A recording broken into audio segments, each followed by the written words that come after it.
Wangapi tunabarikiwa? Ukweli kwa binafsi nimebarikiwa sana.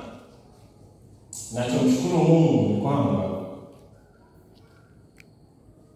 haya masomo na mimi yananisaidia kupiga hatua fulani karibu na wokovu. Amen. Yaani ratiba zangu zote nilizoziainisha wiki hii sio bure. Kwa hiyo hakikisha na wewe kuna jambo utatembea nalo maisha yako yote, kwa sababu vile ulivyoviacha wiki hii, kama umekuja tu hapa kuhudhuria na sio kutafuta badiliko, rafiki yangu, una hasara sana. Usisubiri siku moja ubadilike, yote haitatokea. Safari ya Ukristo ni safari, Waingereza wanasema ni marathon, sio sprint. Yaani ni safari ya siku kwa siku, kila siku. Sawa? Kwa kama ulisikia vyote, unategea sasa kesho nataka niamke nibadilike vyote, utaishia kukata tamaa, na shetani ametoweka wasabato wengi kwenye huo mtego. Anakaa wakati mwingine wewe tukuta wote binadamu, nakaa unajifikiria unasema kweli hiki si bado nzuri, hichi na hichi. Sasa kuanzia kesho hivi vitu vyote sivifanye. Alafu sasa akiamka yeye kesho ndio kupangia majeshi sasa. Hivyo ambavyo unasema umejifunza kufanya. Unajikuta siku hiyo ndio umefanya vyote uliposema umefanya. Alafu ukikaa unaanza kusema kweli safari ya kwenda kwa Mungu. Basi bana, nitakavyokuwa na hiyo ni mpango wa shetani. Lakini kile unachokisoma hapa, unachojifunza, kama unaandika na unapitia na una track maendeleo yako, kwamba mwanzo nilikuwa hiki sikielewi, hiki nilikuwa sifanyi, unakwenda unakuwa taratibu. Ndio maana tunasema tunakuwa katika Kristo. Sawa? Lakini tu hakikisha unapiga hatua, kwa sababu tabia ni moja. Kama hukui unakufa.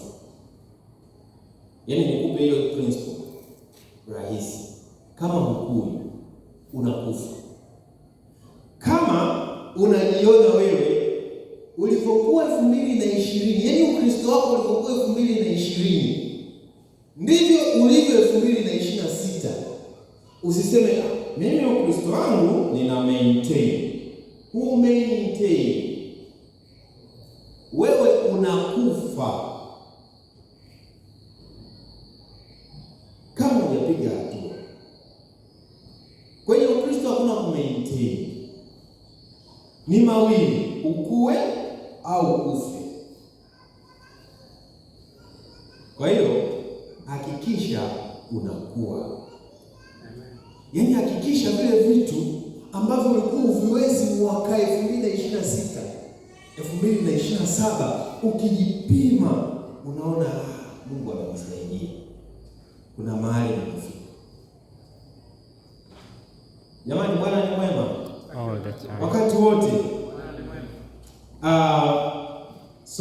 Somo la leo linatoka, hebu tuanzie, tufungue fungu la Timotheo wa kwanza 4 fungu la 12. Wengine wamelikalili. Anasema kwa wale ambao wamelikalili, mtu awaye yote asiudharau ujana, bali uwe kielelezo kwa waaminio katika usemi na mwenendo na katika upendo na imani na nini limewekwa hapa ili fungu.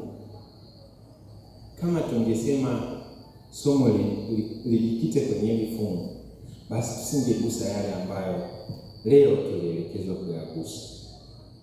Hivyo ninaomba tuliache hili fungu makusudi leo tusilichambue, kwa sababu haya tunayoelekezwa kujifunza siku ya leo yanahusiana na hili fungu, lakini yana umuhimu wake, na sidhani kama kuna wakati tena linaweza likaja somo kama hili. Hili fungu tunaweza tukalitafutia muda mwingine tukajifunza vizuri, lakini haya, somo la leo linasema huduma ya kidijitali katika vitendo. Ni kitu muhimu sana. Actually ni kitu ambacho kama nikisema tukiongelee katika upana wake pia ni kikubwa sana. Mimi mpaka wakati najiandaa na hili somo nikawa najifikiria hivi nianzie kona gani hili somo. Lina kona nyingi ambazo ningeweza kuanzia. Mwisho wa siku nikaona ngoja tu niende na kona ambazo muongozo ulitoa. Lakini kuna mahali nitakuwa naenda kidogo pembeni kulingana na yale ambayo sisi tumekuwa tukijifunza wiki hii, kuyaunganisha. Kwa sitaenda moja kwa moja kama somo kitabu kilivyoandika, japo tutaenda humo. Maisha ya kidijitali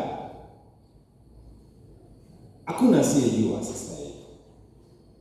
Wangapi wana smartphone kama ya kwangu hii? Naona zaidi ya 80-90. Na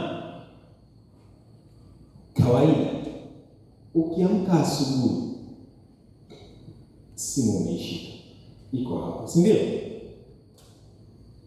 Ukiamka asubuhi cha kwanza unashika simu. Na mimi nitawaambia kweli, sitawaficha. Sawa?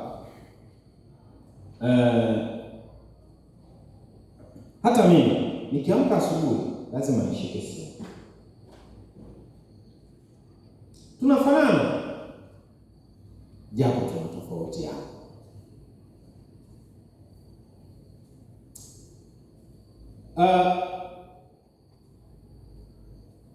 Kuna kitu kwenye mitandao ya kijamii kinaitwa algorithm. Algorithm, naomba niizungumzie alafu tuanzie hapo. Algorithm zinatofautiana. Kwanza nikwambia algorithm ni nini. Algorithm ni ile, acha nielezee kwenye Kiswahili rahisi. Ni timu ya marobot ya huo mtandao unaotumia, ambao inaamua ikupe nini ukiangalie, sawa? Alafu ikupe nini ukiangalie. Lengo kubwa ni moja. Mitandao yote ya kijamii yote, lengo kubwa, wanasema the prime purpose ya mitandao yote ya kijamii ni kuhakikisha unakaa kwenye huo mtandao as long as you can, yaani kwa muda mrefu kadri iwezekanavyo. Sawa? Na wanakifanya hicho kitu wanaita, kuna kitu kinaitwa hook. Unajua hook? Hivi kinaitwaje kile Kiswahili? Ndoano ikimshikilia hivi mtu, ikishikilia hivi kitu, kuachia ni issue, si ndio? Ndio mitandao ya kijamii ilivyotengenezwa. Ukifungua tu hivi Facebook au Instagram na hakuna mtandao wenye algorithm kali kama TikTok. Umefungua, ulichokutana nacho cha kwanza kimekufurahisha, utaenda na cha pili. Kwa hiyo algorithm ni kama wale marobot nasema timu ya marobot inakujua wewe vizuri, inamjua Yusufu vizuri kwamba huyu jamaa video zake ni zipi, anapendaga anaonengua sasa imekutupia ya kwanza, umeshuka tu, hiyo imekuja unaangalia wa Kikenya, tumletee na wa Uganda, tumletee na wa Zimbabwe. Kwa hiyo inaendelea kukuchambulia, amependa na hiyo hebu nenda angalia watu wengine wanaweza lete mpe. Umeona? Kwa wanazidi kukuletea vile vitu ambavyo vinaonekana vinakufanya usiondoke kwenye screen. Sawa? Kwa hiyo wanakukamata. Lengo lao ni moja, kwa sababu wale wanatengeneza pesa kwa kutokana na attention yako. Muda unapokaa kwenye ile mtandao wao kwa muda mrefu, wao wanatengeneza pesa zaidi. Moja, wanapata data nyingi kuhusu wewe na hizo data zinauzwa. Mbili, wanapata muda mwingi wa kukuletea matangazo yale ya biashara ambayo wale watangazaji wanawalipa pesa. Si kitu kibaya kutangaziwa, lakini mimi ninachotaka hapa nikwambie ni kuhusu hizi algorithm. Nikichukua simu yako hapa nikaingia, sawa, nikiscroll 1, 2, 3, mimi imenitosha kujua wewe ni mtu wa aina gani. Imenitosha kujua wewe unafuatilia nini kwenye mitandao ya kijamii, kwa sababu hawakuletei vitu vigeni. Wakileta kitu kigeni, basi kina mahadhi yale ya vitu unavyovifuatilia. Sasa ngoja niwaambie kitu. Sisi ndio kizazi chenye bahati kuliko vizazi vyote, lakini sisi ndio kizazi chenye ujinga kuliko vizazi vyote.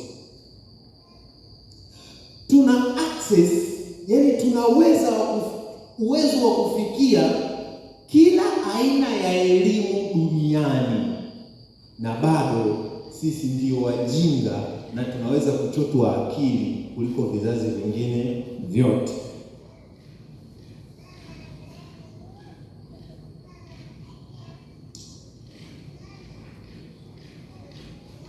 Shetani anajua kwamba, wiki hii tumejifunza habari ya Mathayo 25, tukasema kwamba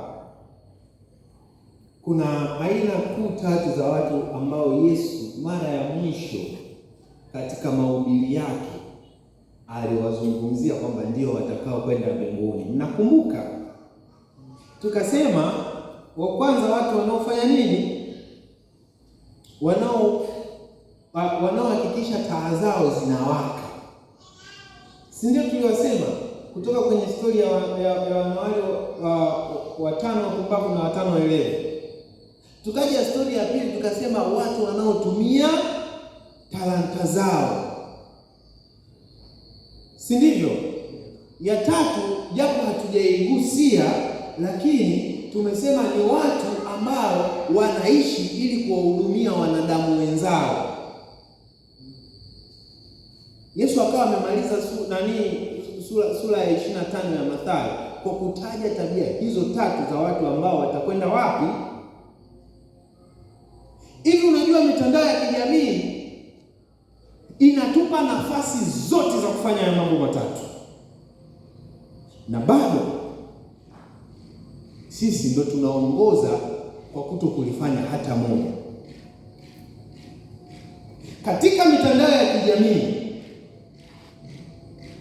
ni mahali pazuri kwa wewe kukutana na mahubiri ya kukugusa moyo na kubadilisha maisha yako. Mitandao ya kijamii, mahali ambapo patakusaidia ujaze mafuta kwa kujifunza neno la Mungu. Jamani, inaweza ikatusaidia. Lakini nikuulize swali, mara ya mwisho katika scroll zako ulipowahi kukaa kusikiliza ubiri lote la dakika 10-15 ni lini? Ni lini? Unasubiri tu Jumamosi, unasubiri Jumatano, halafu ukiingia kwenye simu, yaani sisi unajua, nachukulia mfano wa wanawali wale wapumbavu, sawa? Alafu mmoja wako ndo alikuwa na chombo chake, aliweka mafuta lakini akakitoboa huko chini. Ndio sisi wakati mwingine. Unakuja Sabato, unakuja kwenye juma la maombi kama hivi. Jumatano unafunga na kuomba. Sabato umewahi asubuhi kwenye shule ya Sabato. Unajaza mafuta kwenye chombo chako. Alafu ukiingia kwenye mitandao ya kijamii, kule chini kuna matundu. Madudu nayo yaangalia, yanachujisha yale mafuta. Alafu unashangaa, hivi mbona mimi kama kazi ya Mungu kama sijisikii hivi, kwani nina shida gani? Hivi mbona kama mambo ya kiroho kwangu kama hayana mvuto hivi nina shida gani?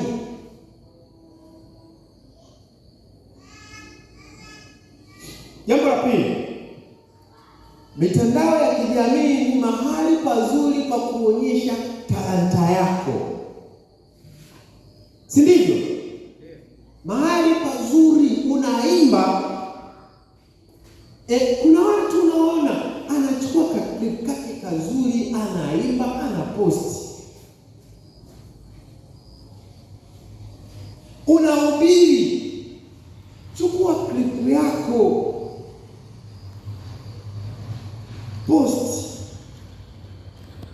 Unafundisha, chukua clip yako, unafundisha, fundisha. Hizo ni talanta.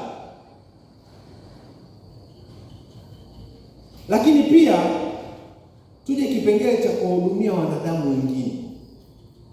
Katika mitandao ya kijamii, ukitaka ukate tamaa, ingia kwenye eneo linaitwa comment. Utakutana na matusi ya aina mbalimbali, utakutana na kukatishwa tamaa, kejeli na nini. Lakini ukiwa mtu wa kuatia watu moyo, wewe kwambie, kuna vitu vingine watu wanaposti kwa ujinga au wanafanya kwa ujinga, au kuna vitu vingine vinapostiwa kama vichekesho. Wakati mwingine wewe unaweza ukaextract, si nitumie Kiswahili gani, kutoka kwenye ile video ukapata kafunzo kutoka kwenye ile video. Weka pale, watie watu moyo. Watu wanapenda kutiwa moyo. Mimi nilishawahi kusikia story ya mtu amekuja kanisani kwa sababu alitiwa moyo kwenye comment. Tuishi kwa kuwahudumia wanadamu wenzetu. Watu wanapenda kutiwa moyo. Dunia hii, nikwambie kitu, kwa sababu ya hiyo mifumo ya social network hizi, ya hii mitandao ya kijamii, hii mitandao haifanyi kazi kuishawishi akili yako. Inafanya kazi kukamata hisia zako. Sawa sawa? Haizungumzi na akili, inazungumza na hisia.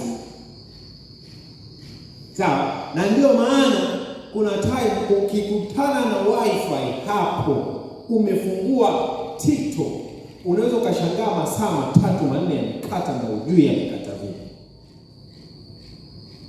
Kwa sababu lile sio jambo la wewe kwa akili, ni jambo la hisia zako kushikiliwa, na kadri hisia zako zinavyozidi kushikiliwa na kuendeshwa, ndivyo zinavyozidi kuwa na nguvu. Umesikia?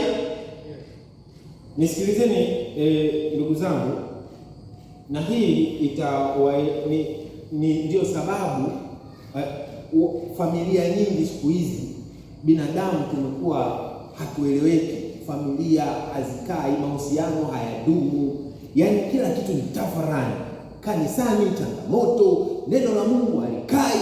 Ni kwa sababu hii imefika mahali hisia zetu zina nguvu kuliko akili. Sawa Na hisia inapokuwa na nguvu kuliko akili, utafanya wazungu wanasema irrational decisions. Yaani maamuzi namna gani? Maamuzi niseme yasiyo sahihi. Yaani wewe muda mwingi utakuwa mtu wa kufanya maamuzi yasiyo sahihi. Ikiwa akili yako ingekuwa na nguvu, sawa, usingeweza kufanya. Akili inapaswa iendeshe mwili na hisia, ila hisia zinapouendesha mwili, rafiki yangu, hapo wokovu ni mgumu sana. Kwa sababu gani? Mungu anataka aabudiwe kwa akili. Sawa jamani? Tabia ya Mungu ametuwekea wanadamu uchaguzi. Anasema nimekuwekea mbele yako uzima na mema, mauti na mabaya. Chagua. Sawa? Hivi uchaguzi unatumia kuchagua kwa hisia au kwa akili? Unatakiwa utumie akili, si ndio? Sasa kizazi hiki cha kwetu sasa hivi ni kizazi kilichofundishwa kutumia hisia kufanya mambo badala ya akili. Ndio maana unashangaa ukiamka asubuhi hujisikii kusoma Biblia, hujisikii kufanya ibada, ila utachukua simu uingie Facebook, Twitter, Instagram, ucheze game, kwa sababu neno la Mungu haliendi na hisia, linaenda na akili. Sasa sikiliza, iko hivi. Nafikiri ni Jumanne tumejifunza kwamba kuna watu aina mbili. Kuna Emmanuel na Ichabod. Si mnakumbuka? Tulijifunza mwisho wa siku tukaja kukonkludi kwamba baada ya Mungu kuamua sasa nitakaa ndani ya wanadamu, ambayo ndio mpaka leo akaamua kuijenga ile hekalu katika wanadamu, na sisi ndio hekalu la Roho Mtakatifu, na anaishi ndani yetu. Hivi si mnaelewa vizuri? Ngoja niwapeleke hapa, niwachukue kwenye hili swala. Anayeutafuta wokovu aelewe na amuombe Mungu amsaidie kwenye haya mapambano. Sikiliza, acha tu niseme hii alafu nimalize na pointi chache zilizoko kwenye mwongozo, tumalize somo. Sikiliza vizuri. Miili yetu ni hekalu la Roho nani? Ambaye anakaa ndani yetu. Sasa huyu Roho Mtakatifu ana tabia moja, hakai na uchafu. Sawa? Hakai na nini? Hakai na uchafu. Ni mawili. Aidha asafishe mahali hapo penye uchafu ili akae, au aondoke aupishe nini? Jamani, tunaelewana? Ni haya. Aidha aingie asafishe vizuri ndipo akae, au aondoke auache nini? Uchafu. Sasa pale ambapo tunakuja Sabato, anasafisha, tunahisi asante Yesu, umeshanitakasa, umenisamehe, umenisafisha. Unarudi tena Sabato hiyo hiyo mchana, umerudi kuangalia wanawake wanacheza na viuno uchi, unarudisha takataka tena na tena na tena. Sawa? Hilo hekalu unalichafua, ataondoka. Na tulisema akiondoka anaingia nani? Ikabodi. Utukufu umeondoka wapi? Kwa Israeli, si ndio? Sema tu muda ulikuwa hautoshi ndio wasimulie ile historia ya Ikabodi. Utukufu unaondoka wapi? Unabaki wewe mwenyewe. Israeli baada ya utukufu kuondoka walipata majanga mabaya, na ndiyo mpango wa Shetani sisi leo kutuondoa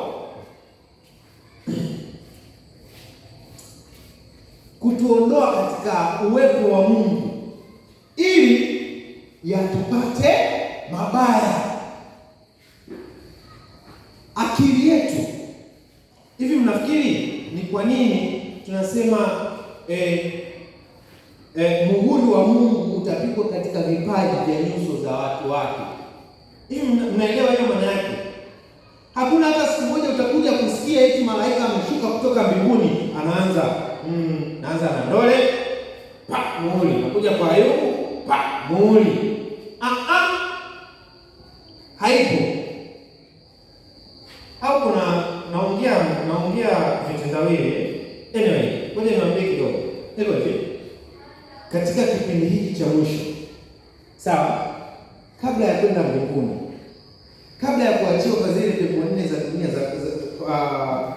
zitakazovuma ili machafuko yake, anasema Mungu atawatia muhuri watu wake, kuwaonyesha kabisa huyu wa kwangu.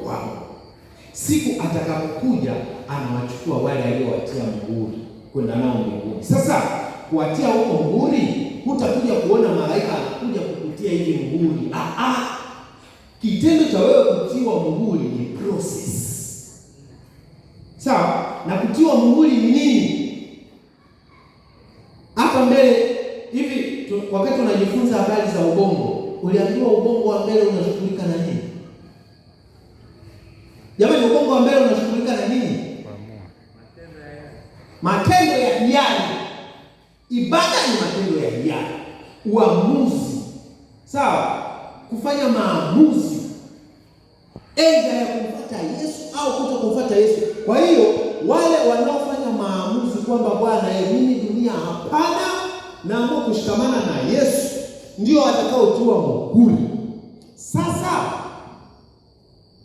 social media hii ipo ili kuididimiza hii akili ambayo inapaswa kutiwa muhuri. Ndio hii pointi yangu nataka leo, hata kama utasahau yote basi kumbuka hili. Unapoingia kwenye social media, lengo la kwanza ni kuzipa nguvu hisia ziweze kukuendesha wewe na kuididimiza hii akili ambayo inapaswa kuwa na nguvu ambayo ili itiwe muhuri ufae wewe kwenda mbinguni. Kwa hiyo ikiwa wiki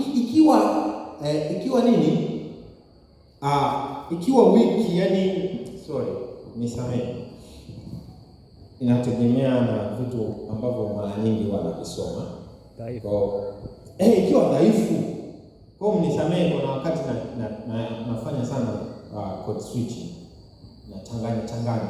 Sawa? Ikiwa dhaifu, ule malaika atapiga muhuri kwenye nini? Atapiga muhuri kwenye nini? Kwa hiyo kadri unapoendelea kuifanya akili yako kuwa dhaifu, kwa kuruhusu hisia kutawala zaidi, ndivyo unavyozidi kuiaga mbingu taratibu kwa uhakika. Yaani vile vibonzo unavyovifuatilia vina mvuto kweli kweli, na mimi najua vina mvuto. Ila siku nilivyojua hili, niliamua mimi, unaweza ukascroll hata masaa 3-4 kwenye nani zangu, mitandao yangu ya kijamii, ukutani na vibonzo vichekesho, ukutani nao. Nikaamua nitatumia akili, Mungu anisaidie.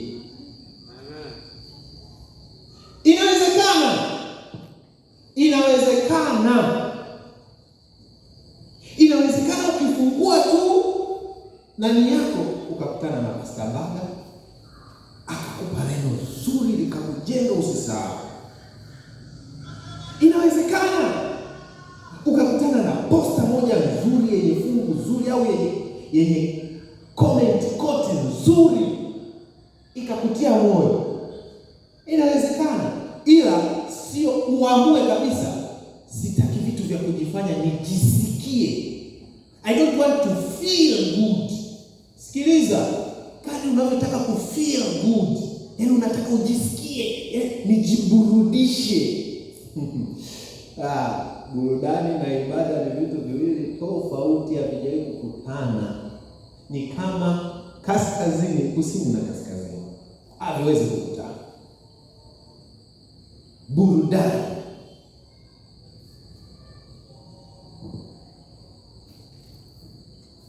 fanya mazoezi, anza taratibu. Sawa, najua ni vigumu, na mimi nilinuia vigumu. Ngoja nikupe experience. Mwanzoni nilipojifunza haya, kafika mahali sasa, ili kufanya vile vibonzo vichekesho na nini viondoke kwenye ile, waache kunisuggestia hivyo, kuniletea. Ilifika mahali nikiscroll kwanza na search hata mahubiri na nini, na naangalia hata kama sisikii, naacha hapo simu ina play. Kule wale malogo tu kama ni Instagram wanaanza kusema huyu jamaa anapenda mahubiri, baadaye watakuletea lingine. Na nisikiliza, kuna wakati unakuta hata akili imechoka, unaacha tu ina play. Mimi nikikupa Instagram yangu iangalie, kama wewe ni mpenda burudani, inakuboa dakika 2. Dakika 2 umeboreka kabisa. Maana mimi utakutana na vitu vitatu. Aidha utakutana na vitu vya technology, maana ndivyo nakupenda. Aidha au utakutana na vitu vya biashara, inspirational, motivational, nini, au utakutana na neno la Mungu, period.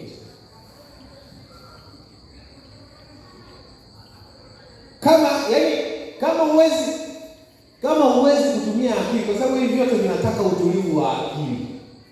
Kama huwezi kutumia akili, huwezi kuangalia.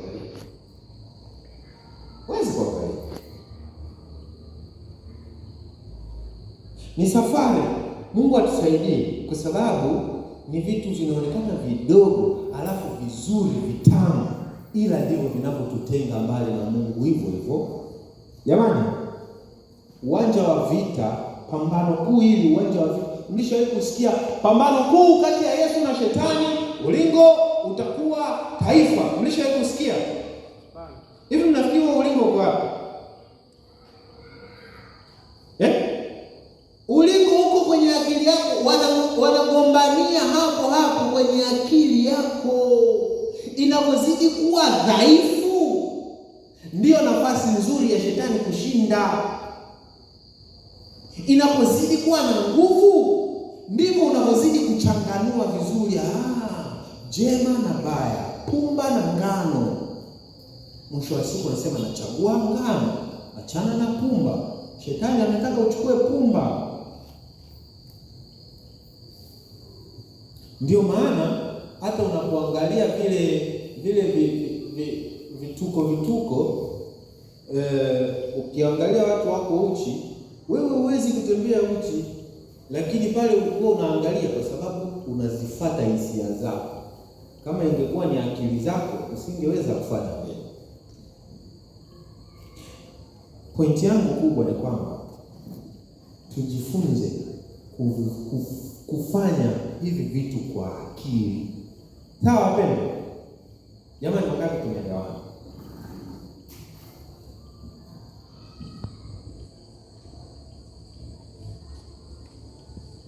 Tuna kizazi chetu, tuna ufikiaji mkubwa sana wa taarifa, lakini ndio wajinga kupitiliza. Tuna nafasi kubwa sana ya kuokoa, lakini sisi ndio wapotevu wa kwanza. Na tuna uwezo wa kuhubiri injili dunia nzima, lakini sisi wenyewe ndio wapagani wa kwanza tuliopo kanisani. Tatizo limeanzia hapa. Niambie, burudani sio mbaya. Sio kama nimekaa hapa nakataa burudani. Ila ninachokataa ni kwamba tuhakikishe tusiwe tunakula vitu vinavyosababisha hisia zetu zinakuwa na nguvu kuliko akili. I wish kama ningekuwa naeleweka kirahisi. Watu mtoke hapa mmeelewa. Alafu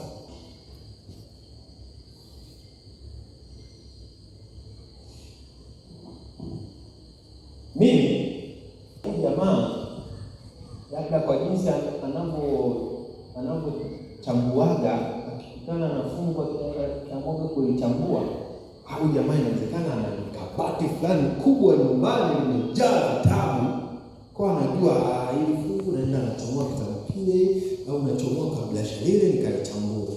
Sikiliza, nina vitabu vichache sana, ila vitabu vingi na search.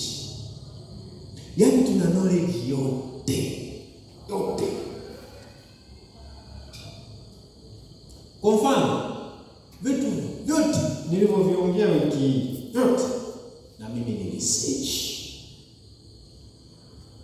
Sawa, nilisearch mtandaoni. Maeneo ambayo hata wewe unaweza ukasearch ukapata kila kitu. Hata haya ninayoongea sasa hivi. Ili somo hiki kitabu sijakipitia sana. Nakipitia kinipe mwongozo wa namna ya kutengeneza somo.